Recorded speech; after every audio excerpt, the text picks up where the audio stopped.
A church full of grace. The News Church.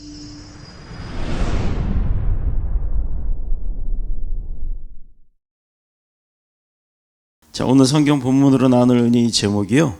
뭐예요? 본문에 나왔죠. 하나님의 능력, 복음입니다. 자, 한국이 1990년대 중반부터 이제 그 기독교의 교인 수가 점점 이제 이렇게 감소하고 있다고는 합니다. 그런데 이웃 나라인 중국이나 대만 또는 일본 이런 나라보다 신앙생활을 열심히 하고 또 축복을 많이 받은 나라가 대한민국이에요. 그 누구나 그 자타가 공인한 기독교인들은 다 아는 사실입니다. 세상에서는 부정을 할지언정 1960년대 전쟁 이후에 그 60년대 70년대를 살아오면서 우리나라의 어머니들이 엄청 아이들을 막 포대기에 싸가지고 업고 다니면서 예배를 다니러 많이 다녔어요. 비가 오나 눈이 오나 새벽에 그냥 그 불철주야 기도의 끈이 놓쳐지지가 않았습니다. 그럴 때 우리나라는 아주 고도의 성장을 이루게 되었죠. 축복을 받은 이유가 뭘까요? 다른 나라보다 한국 사람들이 똑똑하거나 능력이 뛰어났기 때문일까요? 아닙니다. 서울 마포구 합정동에 가보면 양화진이라고 하는 곳이 있는데 거기에 보면 외국인 선교사의 묘지가 있어요. 거기를 방문해 보면 오늘 이 질문, 왜 우리나라가 축복을 받았는가에 대한 바른 대답을 얻을 수가 있습니다. 가난하고 병들었던 조선시대, 그 조선의 복음을 전하기 위해서 미국과 영국의 선교사님들이 가족을 다 대동하고 한국으로 조선으로 들어와서 복음을 증거하다가 향토병을 얻고 또는 질병을 얻고 그래서 풍토병에 의해서 어린 자녀들을 잃고 또 사랑했던 사람들을 땅에 묻는 그런 일을 겪으면서도 조선 땅에 복음을 심었기 때문입니다. 그걸 포기하지 않았기 때문이에요. 그 이후로 대형 병원, 그 다음에 최고의 학교 이런 것들이 생겨나기 시작했던 거죠. 영국의 토마스 선교사는요, 관군의 공격을 받아 죽어가면서 자신에게 창을 찔렀던 그 포졸에게 성경 한 권을 전달합니다. 그 성경 한 권이 그 조선 군사에게 건네지고 그 조선 군사가 읽게 됨으로부터 이 복음이 전달이 되기 시작했어요. 선교사님들의 그 희생이 또 병들어 죽어가는 그 조선 땅을 살리게 되었던 겁니다. 믿음의 백성들, 믿음의 사람들이 일본의 그 압제에 의해서 일제시대의 탄압 그리고 또 독립운동에 앞서섰던 크리스찬들, 그 이후에 6.25 전쟁이 발발되고 그 6.25 전쟁의 공산화에 공산당들이 얼마나 많은 크리스찬들을 죽창으로 찔러 죽이는 만행을 벌였습니까? 이런 일들을 다 거치면서도 끊이지 않고 그러면 그럴수록 더 복음이 심히 깊게 전달이 되어지는 그런 일들이 있었다는 거예요. 왜? 수많은 순교자 또 믿음의 선지자들이 흘린 그 피, 그것이 오늘의 대한민국을 꽃피우게 만드는 것으로 우리는 믿어야 합니다. 또 인정해야 합니다. 문제는 왜 이 사람들이 자기의 생명까지 그렇게 버려가면서 이 복음을 전해야 했는가? 아니, 막말로 복음을 전한 자들이 축복을 받고 또 은혜 속에서 아주 부국강성할 수 있는 그런 힘을 얻고 그 힘으로 인해서 복음을 편안하게 증거할 수 있었다 그러면 얼마나 좋을까요? 왜 하나님의 능력자고 권력자고 또 무소불위의 창조자이신데 그런 분이 왜 그 고난받는 걸 막지 못했을까라는 의구심이 들기도 합니다. 왜 그럴까요? 문제는 왜 이 사람들이 자기 생명을 버리면서까지도 복음 증거하는데 포기하지 않았는가? 복음을 전해야만 했는가? 그 이유는 하나입니다.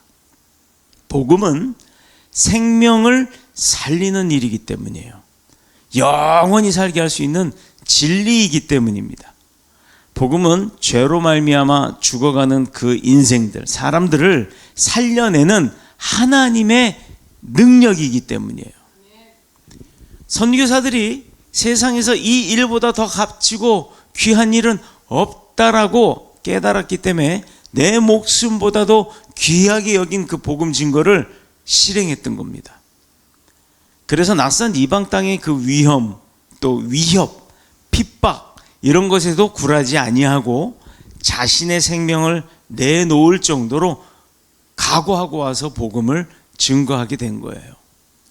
아프리카의 줄루족은 식인종이라고 해요.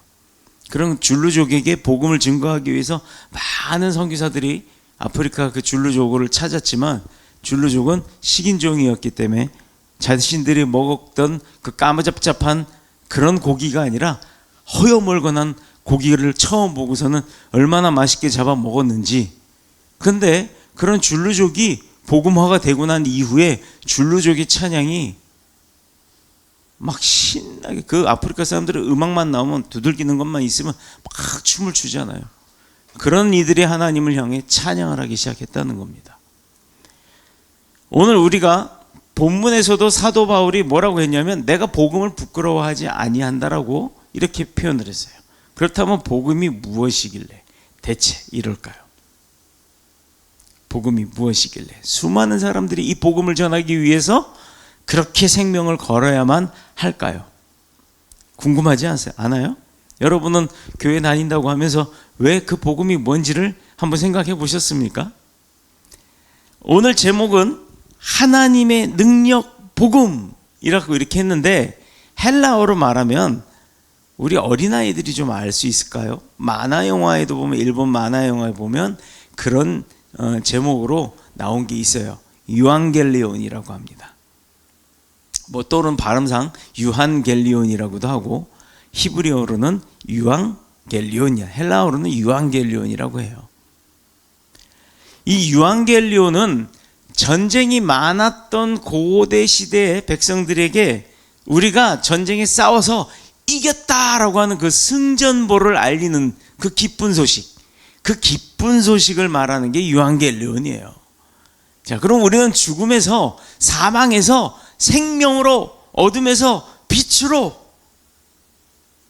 옮겨질 수 있다라는 그 기쁜 소식을 전하는 것이 바로 유앙겔리온, 즉 복음이라고 하는 겁니다. 영어로 말하면 good news.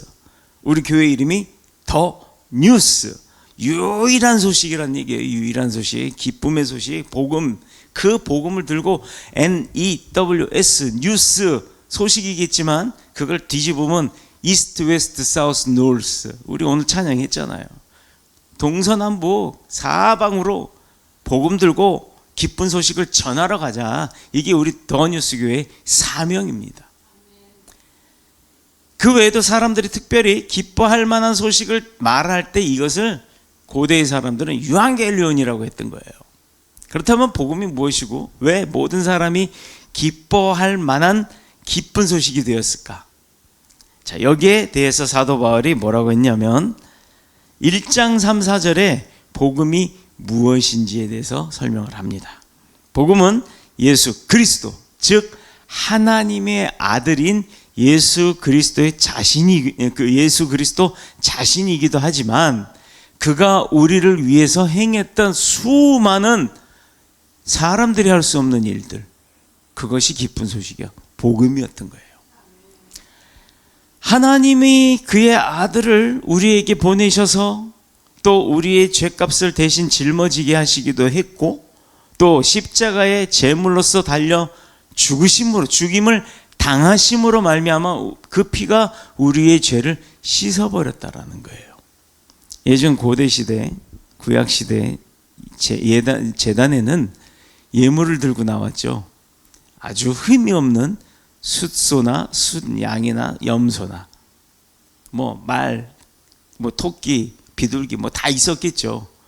무조건 두 가지 원칙이 있어요. 흠이 하나도 없어야 되고 깨끗해야 됐고 그 다음에 숫컷이어야만 됐습니다.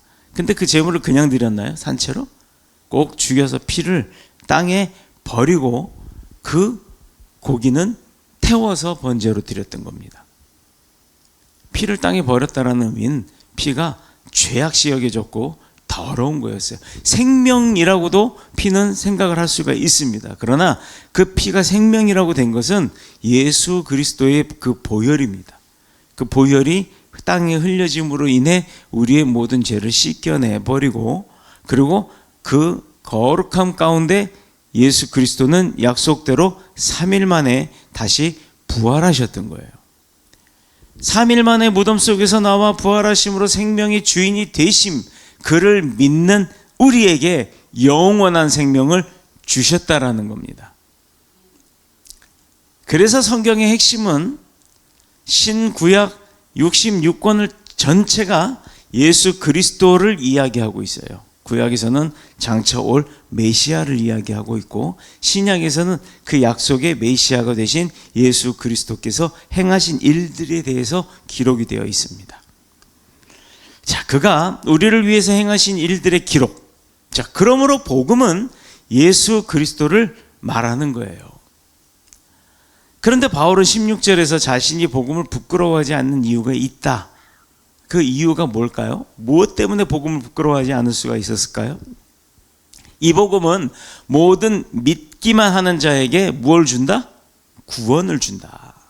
구원을 준다. 그게 하나님의 능력이다. 그러니까 내가 부끄러워할 이유가 없다라는 겁니다. 즉, 너 죽어가는 너, 내가 살려주려고 복음 전하는 거야. 예수 그리스도를 믿어 라고 했는데 나 됐거든. 그런 사람 많아요. 그럼 우리는 어떻게 해요? 됐으면 되면 말. 그래, 그럼 말어. 이게 속 편한 거죠. 그런데 그런 사람은 포기하지 않는다는 거예요. 한 번이라도 복음이 증거가 되고 전달이 되어진 사람, 그가 설령 거부했다 하더라도 그의 마음 가운데는 뭐가 있다? 하나님에 대한 그 하나님이 일하고 계심이 있다는 거예요. 그 생명 하나도 구원해 내려고 하시는. 그러니 우리는요, 그가 복음을 받아들이든 받아들이지 않든 우리는요, 복음을 알릴 의무가 우리에게 있다는 겁니다. 제가 그걸 느꼈어요. 가끔 저를 모르는 일반인들과 이렇게 대화를 하거나 어떤 업무적인 일 때문에 만나서 이야기를 할 때가 있어요. 그런데 처음엔 목사라는 얘기를 안 합니다. 그러다가 목사라는 걸 알게 되면 그들이 제가 하는 말을 그때부터 다른 눈빛으로 바라보기 시작해요. 저는 다른 말 하는 거 없어요. 그들이 물어보는 것에 대한 질문에 답을 하고 있는데 그 답이 복음이 실려나간다라는 겁니다. 그들이 받아들이는 게 사실은 저도 예전에 오래전에 어렸을 적에 교회를 다닌 적이 있었어요 라고 고백을 하기 시작합니다. 그러면 저는 다른 말 안 해요. 지금부터라도 다시 예배에 참석하십시오. 어느 교회든 상관이 없습니다. 하나님께서 부르고 있기 때문에 오늘 저를 만나게 하신 겁니다 라는 말을 전합니다. 그러면요, 그들이 마음 가운데 막 요동치는 그 모습이 그 눈빛을 통해서 보여져요. 그럼 저는 쐐기를 박죠. 하나님이 기다리고 계십니다. 그러면 그분들이 대부분 그래요. 알겠습니다. 제가 예배 나가도록 하겠습니다 라고 이야기를 해요. 이게 복음 전달하는 거 아닐까요? 하나님은 잃어버린 양도 귀하게 여기시는 분이고, 또 아직까지 한 번도 하나님을 알지 못했던 그런 어리석었던 자들을 구원내기 위해서도 애쓰고 계심을 우리가 믿고 행해야 될 줄로 믿습니다. 그런 복음을 전달하고 있을 때는 내가 하나님의 사자가 되는 거예요. 뭐 목사가 됐든 장로가 됐든 중요하지 않습니다. 하나님께서 나를 통해서 일하고 계실 때 그를 만지고 계시는 그 기쁨을 한번 누려보십시오. 굉장히 큰 은혜가 있을 줄로 믿습니다. 이렇기 때문에 이 복음은 모든 믿는 자에게 구원을 주시는 하나님의 능력이다라고 사도 바울이 고백을 했기 때문에 부끄러워하지 않는다는 겁니다. 하나님의 능력을 내가 행하고 있는데 왜 부끄럽습니까? 돈 많은 자가 돈의 그 위력으로 돈을 쓰면서 사람들을 케어하고 또 사람들한테 갑질하는 게 아니라 어려운 사람을 도와가면서 그 기쁨을 나눌 때 그거는 그 사람의 능력일까요? 돈의 능력일까요? 사람들은요, 그 사람들에게 도움을 받지만 결국은 그 돈의 힘에 굴복하는 겁니다. 그런데 우리는 그 돈의 힘보다 더 강한 하나님의 능력을 행할 때, 하나님의 능력으로 행하는데 뭐가 어렵고 뭐가 두렵습니까? 사업도 마찬가지예요. 사업하러 갔다가 사업이 안 되면 복음 증거하고 나오면 돼요.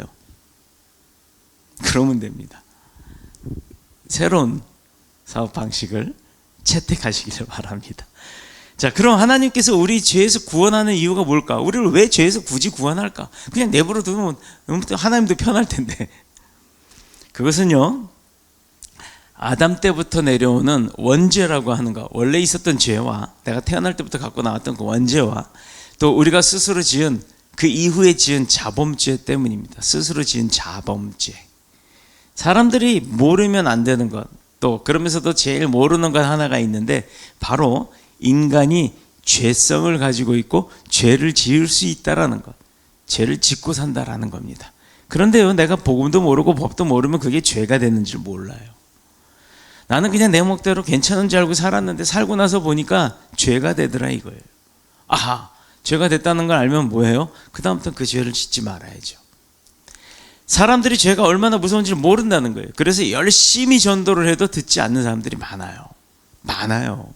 많습니다. 우리는 전하지만 그들이 죄를 짓는다는 거예요. 그 죄로 말미암은 결과가 얼마나 비참하고 무서운지를, 그 끝의 결말이 어떤 건지를 그들이 모른다는 겁니다. 오죽 답답하고 오죽 안타까웠으면 하나님께서 아들을 이 땅에 보내시기까지 하셨을까요? 그래서 우리의 죄 문제를 해결해 주시려고 보내신 거예요. 여기에 대해서 성경은 인간을 가리켜 죄 때문에 죽었다 이렇게 표현을 하고 있는데 너무 표현이 지나칠 수도 있습니다만 사실 우리 안에는 아담이 지은 죄로부터 시작해서 조상 대대로 짓고 내려왔던 그 죄들이 가득 차 있다는 거예요. 우리는 실상 죄 가운데서 그래서 태어난 거고 태어나면서부터도 저주받아 죽을 운명이었다라는 거죠. 운명? 이 세상에 그런 삶을 살 수밖에 없는 모습으로 태어난 겁니다. 그 위에 나 스스로 또 지은 죄까지도 많다는 거예요. 죄의 죄를 덮으면 사망의 사망을 덮고 또 저주의 저주를 덮고 죄악의 죄악을 덮어버리는 그런 아주 어마무시한, 나중에는 그거에 대한 죄값을 치러야 될 거 아닙니까? 그게 죽고 나서의 이유란 말이에요. 누구나가 사후의 세계에 대해서 부정하는 사람이 없어요. 어떤 종교도 죽음 이후의 이야기를 합니다. 근데도 사람들 그걸 안 믿어요. 어느 종교가 되었든지 죽고 난 그 이후의 사후의 세계를 이야기하는데 뭐 어떤 데는 멀뚱멀뚱하게 다시 부활을 한다고 하는데 환생을 한다고 하는데 그 환생에서 다시 인간의 삶을 산다는 거, 뭐 동물의 삶을, 이 세상의 삶으로 다시 되돌아온다고 하는데 그런 게 아니라 영원한 삶은요, 이 세상에서의 삶을 심판받고 난 이후에 그 영원한 삶은 다시 세상으로 돌아오지 않는 거예요. 부메랑입니까? 다시 돌아오게. 아담이 지은 죄로부터 조상 대대로 지은 죄가 가득 찬 그 죄악 가운데 죄를 쌓고 산다고 했는데 하나님을 떠난 인생은요, 그래서 소망이 없고 평안이 없고 또 사는 것이 오히려 고통 가운데 빠지게 된다라는 겁니다. 스스로 목숨을 끊기도 하잖아요. 자, 그런데 요즘은 과학이 발달하다 보니까 드라마를 보면 생생하게 그 실감이 나죠. 어떤 드라마, 병원 드라마, 의학 드라마 이런 걸 한번 보면 그 병이나 사고로 죽어가는 사람을 막 사람 의사가 엄청 막 애를 써서 막 CPR을 하는 등 그 사람을 살려내려고 막 이렇게 칼로 자르고 배고하는 거 막 진짜처럼 막 피도 나오고 막 그런 게 나와요. 요즘 드라마는. 사람 하나를 살려내려고 많은 사람들이 수고하고 희생하는 모습을 볼 수가 있습니다. 왜 우리는 십자가의 복음을 가지고 비겁한 자처럼 겁먹은 자처럼 머뭇거리는지 알 수가 없어요. 좀 당당해집시다. 사실 죽은 사람을 살리는 것은 쉬운 일이 아니에요. 그러나 살리고 보면 그만한 가치가 있다라는 거예요. 그래서 의사들이 그 뭐라 그럴까요?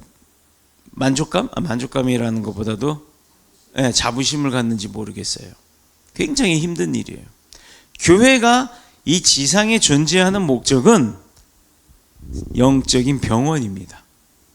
그래서 교회 안에는 아픈 사람, 멀쩡한 사람, 환자, 간호사, 의사, 교수진, 병원 원장 등등 그렇게 있듯이 교회 안에도 믿음의 단계가 그렇게 차이가 나는 환자부터 또 목사까지 있는 거예요. 죽은 자를 살리는 복음을 전하기 위하는 존재, 병든 자를 살리기 위하는 병원의 존재처럼 영혼을 살려내기 위한 이 영적인 존재 안에는 교회가 있을 수밖에 없다는 겁니다. 그러므로 교회가 복음을 전하지 않거나 복음을 의심하거나 왜곡하거나 또는 더 이상 교회가 이 땅에 존재할 이유가 없게 되어버리는 거죠. 그렇다면 즉 병원에 갔는데 환자 못 본대요. 왜? 의사가 없대요. 병원에 갔는데 환자 거부합니다. 왜? 치료할 도구가 없대요. 이렇다면 병원이 필요 있습니까? 없지요. 마찬가지로 영적 세계에서도 영혼을 구원해낼 수 있는 그 능력이 없고 그것을 거부하거나 복음을 증거하지 않는다 그러면, 교회가 딴짓만 한다면, 그러면 교회가 이 땅에 존재할 이유가 있을까요? 그래서 하나님은 이 세상에 죄의 본질을 드러내서 사람들을 깨닫게 하시고 죄로부터 떠나게 할 뿐만 아니라 그 죄의 근본적인 문제부터 해결할 수 있도록 분명한 방법을 주셨습니다. 그런데 그것이 자신의 아들인 예수 그리스도를 십자가에 내어주시는 그것과 또 십자가상에서의 그 복음과 또 예수 그리스도를 증거하기 위해서 우리에게 교회를 주신 거예요. 근데 그걸 부정하냐고요. 그걸 핍박하냐고요. 그런데 이 일에 대한 세상의 반응이 어떠냐고요. 우리가 그것을 좀 한번 좀 깊게 볼 필요가 있습니다. 예수 믿으라고 권하고 찾아가면 어떻게 해요? 나 예수 믿어요, 아니면 나 불교 믿어요 등등 복음을 전달하러 가면 무슨 잡상인 취급당할 때가 있죠. 열심히 전할수록 예수 귀신의 신 예수쟁이들이라고 그렇게 막 노골적으로 공격하거나 또는 뭐 재수없는 놈이라고 아주 피해 다니거나 등등 뭐 이렇게 왕따를 시킨다든가 그런 이유들이 있습니다. 사람들의 반응이 왜 그럴까? 무슨 이유가 있을까? 여기엔 분명한 이유가 있습니다. 우리가 전하는 이 복음의 내용이 그들이 들을 때는 그냥 엉터리 같다고 생각하는 거예요. 그래서 복음을 믿고 증거하는 우리를 어리석고 불쌍한 사람이라고 여겨버리는 거예요. 무시해버리는 거예요. 그렇게 취급하는 거예요. 왜? 그래 자기가 무엇보다 우리보다도 좀 더 높아 보이거나 나아 보이기 때문입니다. 그런데 고린도전서 1장 21절에 보면 분명한 말씀이 있죠. 하나님의 지혜에 있어서는 이 세상이 자기의 지혜로 하나님을 알지 못하므로, 자기 생각으로 하나님을 알지 못하므로 하나님께서 전도에 미련한 것으로 믿는 자들을 구원하시기를 기뻐하셨도다. 이게 뭔 말일까? 다시 한번 읽어볼게요. 하나님의 지혜에 있어서는 이 세상이 자기 지혜로 하나님을 알지 못하기 때문에 하나님께서 전도에 미련한 것으로 믿는 자들을 구원하시기를 기뻐하셨다는 거예요. 하나님께서 보시기에 그 전도가 미련한 짓이라는 거예요. 이상하잖아요. 예수님께서 복음을 증거하라, 지상 이 땅 끝까지 내 증인이 되라 라고 명령하셨잖아요. 그래서 그 일을 행하는 게, 그 복음을 전달하는 전도의 활동이, 전도의 사역이 하나님이 보시기에 미련한 거래요. 사람들이 복음을 듣고 엉터리 같다고 생각하는데 하나님은 오히려 그 방법을 사용하신다는 겁니다.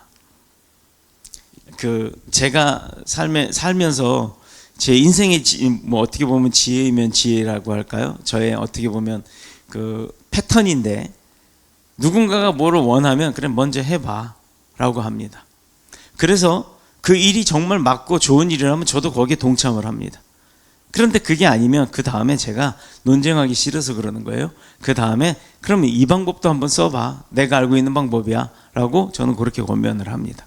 즉 너가 주장하는 일이 맞다 그러면 네 일대로 한번 해봐, 근데 아니면 내 일도 한번 해보자 라고 이야기를 합니다. 무조건 네 일은 틀렸고 내 일이 맞으니까 내 일대로 해 라고 강요하지 않습니다. 본인이 느껴야 따라오거든요. 그 방법이 뭐 옳다 틀리다라는 것이 아니라 제가 하는 방법 중에 하나라는 겁니다. 그런데 하나님께서도요, 인간들을 구원해 내시는데 그 인간들이 얼마나 나약하고 자만적이고 교만하고 했는지 그가 원하면 그가 원하는 방법대로 내버려 두신다는 거예요. 그걸 쓰신다는 거예요. 즉 이렇게 하시는 이유가 뭐냐면, 어차피 사람의 지혜로는 복음 알아들을 수가 없다는 거예요. 그냥 이스라엘 이야기뿐이에요. 역사의 이야기고 소설처럼 들려지는 거예요. 야, 죽은 사람이 어떻게 태어나냐? 그럼 세상에 죽을 사람이 어디 있냐? 그리고 3일 만에 뭐 이스라엘 그 성전 몇백 년에 걸쳐서 지은 걸 갖다가 그걸 3일 만에 다시 짓는다고? 말도 안 되는 소리. 이 산이 일로 옮겨진다고 포크레인 갖다가 파도 몇 년 걸릴 이 땅덩어리를 일로 옮긴다고? 말로? 말도 안 되는 소리. 이렇게 무시해 버렸다는 거예요. 이 세상에서 가장 쉽고 가장 간단한 방법으로 누구나 알아들을 수 있도록 그렇게 사람들을 구원하는 것을 기쁘게 여기셨는데, 그런데 사람들은 너무 쉽고 간단한 복음을 어떻게 듣고 반응을 해요? 믿기만 하면 된다 그러는데 얼마나 쉬워요. 돈 갖다 처발러라, 몇 억 이상 내야 된다, 그거 아니에요. 믿기만 하면 된댔어요. 믿기만 하면. 너가 믿느냐? 그 믿음대로 될지어다 라고 이야기를 하셨던 분이에요. 안 되는 게 어디 있습니까? 못하는 거죠. 왜 못해요? 안 믿으니까. 행하지 않았으니까.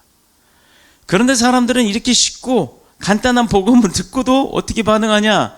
오늘 17절에 나오는 내용입니다. 복음에는 하나님의 의가 나타나서 믿음에 이르게 하나요. 믿기만 하면 된다잖아요. 기록된 바 오직 의인은 믿음으로 말미암아 살리라. 믿어야 산다는 거예요. 믿기만 하면 된다는 거예요. 믿음이 된다는 거예요. 믿음이 최고죠. 그런데 자칭 지혜롭다고 생각하는 사람들이 복음을 들으면 시시하게 들리고 가치가 없게 들린 거예요. 믿기만 하면 된다니까. 너무 간단하니까. 날 무시하는 것처럼 들릴지는 모르겠지만 하나님의 복음 안에는 자신의 의를 감추고 계시는 것을 볼 수가 있죠. 하나님의 의를 감추고 있단 말이에요. 하나님의 뜻을. 생명을 살려주겠다는. 너 믿기만 하면 내가 너 살려줄 거야. 너 믿기만 하면 내가 너 그거 해결해 줄 거야. 너 믿기만 하면 내가 그거 채워줄 거야 라고 하고 계시는데도 안 믿어요. 그게 말이 되냐? 그럼 돈 보여줘봐. 어디 그럼 나 살릴 수 있는, 생명을 줄 수 있는 그 도구를 한번 보여줘봐. 이런 식으로 있다는 겁니다. 사람들이 자기 생각으로. 하나님의 복음 안에 하나님의 의를 감추고 있다는 거 잊지 마시길 축복합니다. 이것은 마치 구겨진 신문지로 아무렇게나 막 그냥 신문지로 그냥 막 구겨가지고 포장을 했는데 그 안에 세상에서 제일 값비싼 거. 뭐가 제일 값비싸요? 뭐가 제일 비싸다고 생각돼요? 다이아몬드? 아니면 죽은 아몬드? 다이아몬드? 그 다음에 뭐? 금덩어리? 하여튼 뭐가 됐든지 본인들이 생각하는 가장 귀한 게 그 신문지 안에 둘둘둘 뭉쳐갖고 툭 던져져 있다고 생각해 보세요. 지나가다 발로 툭 차고 가버리지 그거 주워갖고 이 안에 이 귀한 게 들었어 하고 그거 까보겠습니까? 안 그런다는 겁니다. 하나님은 우리에게 구원의 선물을 주실 때 그렇게 주시는 걸 매우 기뻐하신다는 거예요. 흔한 것처럼 이렇게 있는데, 버려진 것처럼 있는데 그 안에 하나님이 주시는 선물이 있다라는 겁니다. 그걸 캐치할 수 있는 믿음이 있어야 되는 겁니다. 예수님 당시에 유대인들이 하나님의 아들, 복음 그 자체이신 예수님과도 그 십자가 사건을 목격했음에도 불구하고 구원을 받아들이지 못한 이유가 있어요. 그 십자가 사건을 목격하면서도 구원을 받아들이지 못한 그 실패한 이유가 뭘까? 장로들의 유전의 영향을 받아서 자기 스스로의 그 지식에 갇혀 살았기 때문입니다. 그래서 자기 스스로는 지혜롭다고 생각했고 틈만 나면 예수님을 공격하고 물고 늘어지고 뭔가 트집을 잡으려고 최선의 신경을 다 썼다는 거예요. 참 신경 써야 될 때 안 쓰고 엉뚱한 데 썼죠. 예수님의 그 말씀이 그들에게는 어떻게 보면 어리석어 보였던 거예요. 지식적으로, 학식적으로 맞지 않았던 겁니다. 그들은 사람의 구원이 율법을 지킬 때 이루어진다라고 했던 거예요. 하나님이 세우신 법이니까 그 법을 잘 지켜야 우리가 구원받지. 어떻게 믿기만 하면 되냐? 라고 생각했던 거예요. 지금도 그런 이스라엘 백성들이, 유대인들이 그 이스라엘에서 그렇게 믿고 살지 않습니까? 믿음으로 구원을 받는 것은 말이 안 된다고 생각하거나 유혹받고 있는 그 이단의 사상이라고 생각을 했던 거예요. 그러므로 율법의 행위로 그의 앞에 의롭다 하심을 얻을 육체가 없나니 율법으로는 죄를 깨달음이라. 로마서 3장 20절의 말씀입니다. 율법은 죄가 되냐 안 되냐를 따질 수 있는 이 법률적 근거를 얘기하는 거지 그게 생명 살리지 않는다는 거예요. 그걸 몰랐을 때, 율법 몰랐을 때 내가 이게 죄가 되는지도 몰랐다고 했잖아요. 대한민국의 율법 전설을 다 외우고 살 수가 없습니다. 그래서 일반인들이 살다 보면요, 죄를 질 수밖에 없어요. 그래서 판사도 판단을 할 때 이게 고의성이 있었느냐, 의도적이 아니었느냐, 실수였느냐에 따라서 양형 기준을 다르게 두는 거예요. 똑같은 죄인데 누구는 10년을 받고 누구는 무기징역을 받고 누구는 기소유예를 통해서 용서받기도 합니다. 누군 간단한 벌금으로 끝나기도 하고요. 왜 그럴까요? 그 죄의 경중을 따지는 거거든요. 그게 율법이에요. 그러니 율법이 죄를 알게 해주는 거지, 율법이 생명을 살리게 해주는 게 아니라고 오늘 본문 로마서 3장 20절에도 이야기하지 않습니까? 근데 그 유대인들은, 지식자들은 그걸 믿고 있었다니까요. 이게 얼마나 어리석어요. 얼마나 어렵습니까? 여러분 율법전서, 육법전서 그거 다 외우고 사서 살면서 죄를 안 져야 천국 간다 그러면 여러분 그거 할 수 있겠어요? 못 한다니까요. 변호사, 검사, 판사들도요, 그거 잊어먹는 거 많아요. 경찰들도요, 이 사람 잡아오면 이게 어느 죄에 해당되는지 막 찾아봐야 돼요. 법전을 찾아본다니까요. 어느 죄에 해당이 되는지. 그래갖고 기소했는데 검찰에서 재판에 회부했는데 재판에서 이게 그 죄하고 다를 때도 있다라는 겁니다. 율법은 죄가 무엇인지 알려줄 뿐이지 그 죄를 통해서 문제 해결이나 구원을 받을 수 없다고 얘기했어요. 그런 능력이 없다는 겁니다. 또한 그들의 메시아상은 하나님의 뜻과는 전혀 상관없이 정치나 군사나 경제 같은 쪽에 모든 분야에서 가장 위대한 능력을 갖춘 자가 와서 이스라엘을 구원해 줄 거다라고 생각했던 거예요. 아니, 세상을 만드신 분이 하나님이고 그 하나님이 구원하시는데 돈이 필요하겠어요? 권력이 필요하겠어요? 하나님이 오시기만 하면 되는 거죠. 아니, 그거 이상하게 믿는 거예요. 그렇죠? 돈 필요하고 권력 필요하고 또 지식 필요하고 학식 필요하고 뭐 이런 거 다 필요한 사람이라면 그건 사람이지 하나님이 아니잖아요. 메시아가 될 수 없잖아요. 이것이 바로 그들의 시오니즘이었습니다. 그래서 십자가 사건을 통해서 인류를 구원하시려는 하나님의 계획은 생각조차도 못했던 거예요. 저런 십자가 죄악의 형태를 통해서 저 목수의 아들 예수를 통해서 이게 우리를 구원해? 말도 안 돼 라고 생각했던 거예요. 자, 오늘 우리가 예수님처럼 죽은 나사로에게 명령하신 대로 그가 살아나라 이렇게 했던 것처럼 우리가 던진 말 한마디에 죽은 자가 살아난다면 얼마나 좋겠어요. 나에게도 그런 능력이 있다면. 그러나 생각해보면 예수님께서도 하늘의 그 복음 영광을 버리고 연약한 인간의 육신을 입고 이 땅에 오신 희생을 통해서 또한 십자가상에서 자신의 생명을 제물로 우리에게 내어주신 거예요. 그리고 부활해서 모든 만물과 생명의 주권자가 되신 겁니다. 다시 말하면 우리의 전도의 생명의 열매를 맺으려면 우리 자신도 그런 희생이 필요한 거예요. 생명을 살리는 일은 누구의 희생이 없이는 일어나지 않아요. 그래서 수많은 선교사들이 자신의 생명을 내놓은 겁니다. 우리가 선한 일을 할 때 어떤 마음을 가지고 하죠? 내 한 사람의 작은 희생, 그것을 통해서, 희생이라고 해서 꼭 죽음을 의미하는 것은 아니에요.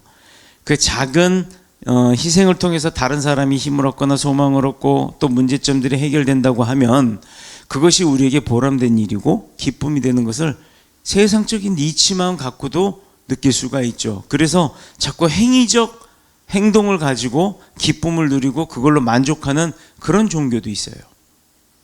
선행을 통해서 구원받을 수 있다. 아니요. 믿기만 하면 구원받을 수 있습니다.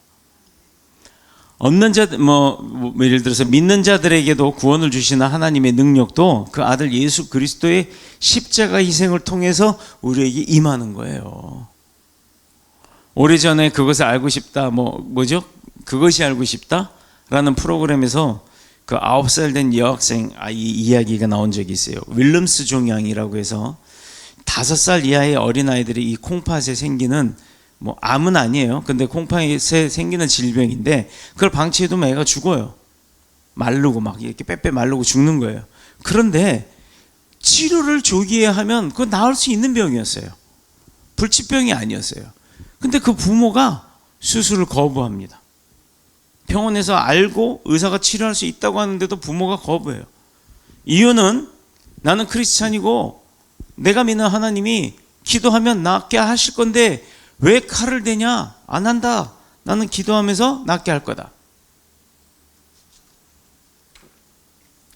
아이가 아파서 살려달라고 고통을 호소하다 나중엔 뼈와 가죽이 남을 정도로 말라버리고 부모가 치료를 그럼에도 불구하고 기도해서 낫게 할 거라고 반대를 하는 바람에 그 아이가 어떻게 됐을까요?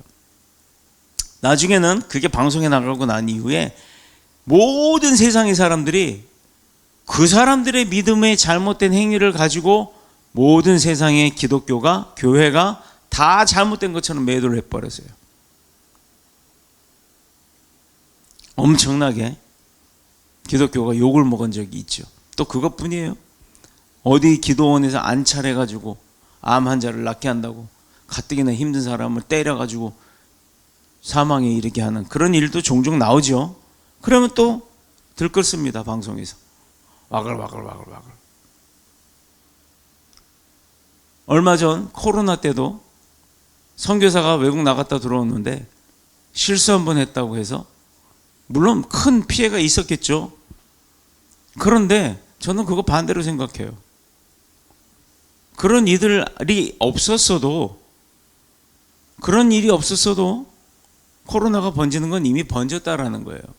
이게 밝혀진 게 그 루트가 밝혀진 사람이 나온 것뿐이지 그 전에 그런 식으로 들어온 사람들이 한둘이었겠냐 이 말입니다. 우리나라가 2020년도에 코로나가 난리가 쳤겠지만 2019년도에 저도요 미국 갔다 왔어요. 그때는 코로나에 대해서 관심도 없었어요.